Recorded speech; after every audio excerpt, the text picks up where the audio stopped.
శ్రీగురుభ్యో నమః. వాగర్థావివ సంపృక్తౌ వాగర్థప్రతిపత్తయే జగతః పితరౌ వందే పార్వతీ పరమేశ్వరౌ. శృతిస్మృతిపురాణానాం ఆలయం కరుణాలయం నమామి భగవత్పాదం శంకరం లోకశంకరం. ఇవాళ మనం 72వ లహరిలో ప్రవేశిస్తున్నాం.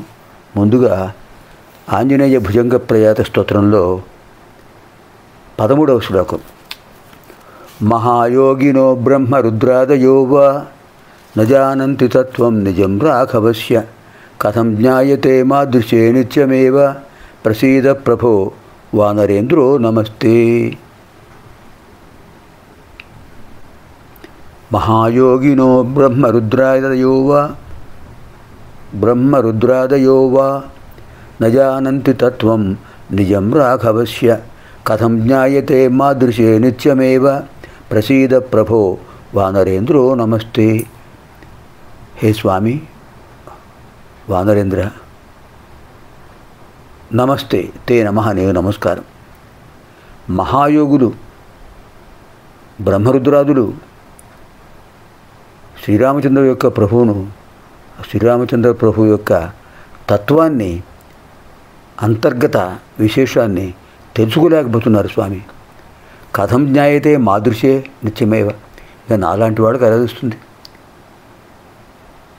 తెలియదు. వాళ్ళకే తెలియదు, నాకేం తెలుస్తుంది? మీ అనుగ్రహం అంటే తప్పకుండా తెలుస్తుంది. ప్రసీద ప్రభో, అనుగ్రహించండి స్వామి. తే నమః, మీకు నమస్కరిస్తున్నాను. మీ అనుగ్రహం ఉంటే శ్రీరామచంద్ర ప్రభు యొక్క విశేషమైన తత్వం తెలుస్తుంది. అద్భుతమైన బ్రహ్మానందం కలుగుతుంది, ఆత్మానందం కలుగుతుంది, ఆత్మారామ దర్శనం కలుగుతుంది. మహాయోగినో బ్రహ్మరుద్రాదయో వా, బ్రహ్మరుద్రాదయ వా అనర్థం. బ్రహ్మరుద్రాదులు కానీ మహాయోగులు కానీ. మహాయోగినో బ్రహ్మరుద్రాదయో వా న జానంతి తత్వం నిజం రాఘవస్య కథం జ్ఞాయతే మాదృశే నిత్యమేవ ప్రసీద ప్రభో వానరేంద్రో నమస్తే. ఇప్పుడు 72వ లహరి. ధ్యానాంజనేన సమవీక్ష్య తమః ప్రదేశం భిత్వా మహాబలిభిరీశ్వరనామమంత్రైః దివ్యాశ్రితం భుజగభూషణముద్వహంతి ఏ పాదపద్మమిహ తే శివ తే కృతార్థాః. ధ్యానాంజనేన సమవేక్ష్య తమః ప్రదేశం భిత్వా మహాబలిభిరీశ్వరనామమంత్రైః దివ్యాశ్రితం భుజగభూషణముద్వహంతి ఏ పాదపద్మమిహ తే శివ తే కృతార్థాః. హే శివ, తమః ప్రదేశం చీకటితో కూడినటువంటిది, ఒక విశేషమైన ప్రదేశం. అంతా చీకటి, కానీ అందులో నిధి ఉంది.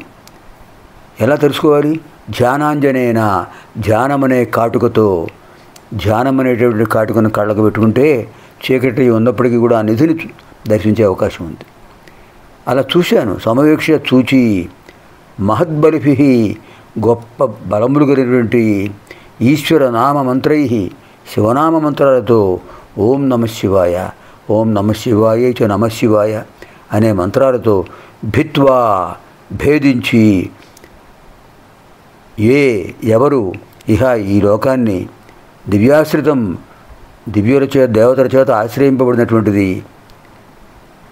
భుజంగభూషణం, సర్పములే అలంకారముగా కలిగినటువంటి, తే పాదపద్మం, మీ పాదపద్మమును ఉద్వహంతి, గ్రహిస్తున్నారో, తే కృతార్థా భవంతి, వాడు నిజంగా కృతార్థులే.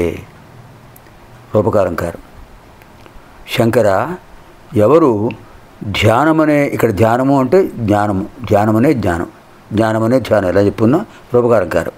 ధ్యానమనే కాటుకతో అంధకారమయమైన నిధి ఉన్న ప్రదేశాన్ని గుర్తించి మహాశక్తి సంపన్నములైనటువంటి శివనామ స్మరణ మంత్రాలతో భేదించి, దేవతల చేత ఆశ్రయించబడినటువంటిది, సర్పములే అలంకారముగా కలిగినటువంటిది, అలాంటి మీ పాద పద్మముల నిధిని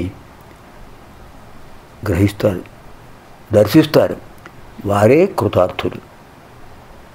అద్భుతమైన భావన. ధ్యానాంజనేన సమవేక్ష్య తమః ప్రదేశం भित्वा महाबलिभिरीश्वरनाममन्त्रैः दिव्याश्रितं भुजगभूषणमुद्वहन्ति ये पादपद्ममिहते शिव ते कृतार्थाः। पुनर्मिलामः आगामिनि कार्यक्रमे। सर्वेभ्यः पार्वतीपरमेश्वरयोः दिव्यानुग्रहप्राप्तिरस्तु। स्वस्ति।